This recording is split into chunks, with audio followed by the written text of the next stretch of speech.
Hey guys, in this video, I'm going to teach you how to do a few presses from the floor. At the end of the video, I'll give you some cues on how to improve your performance and efficiency of this exercise.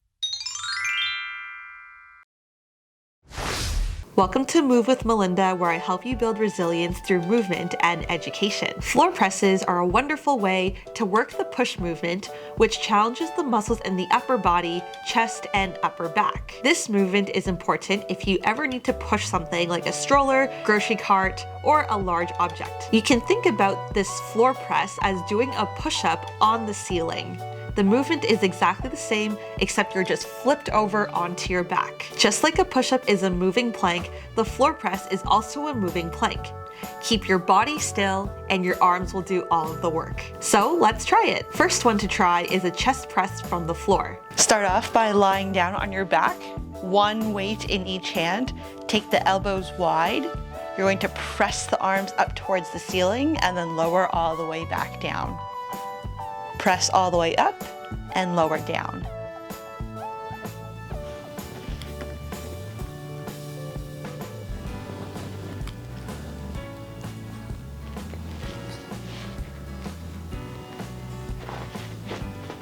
Next, we'll try a chest fly from the floor. Lying down on your back, press the weights overhead. We're going to open the arms wide and then bring them all the way back up. Open the arms wide and bring them back to center.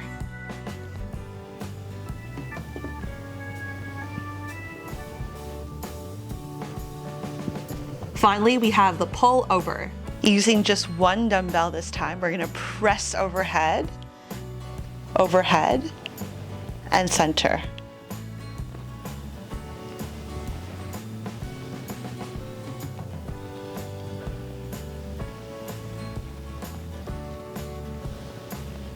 To improve the efficiency of this exercise, think about creating a chest that is wide and high. By pressing your upper back into the floor, you create more tension in the upper back, so it shares the work between the arms and the torso. By bracing the core, you also create tension through the entire body to share the work. Same idea, when you press your feet in, you engage the muscles in the lower body to help you push. So that was how to do floor presses. Let me know what you think in the comments below. Thanks for watching, and I'll see you in the next one.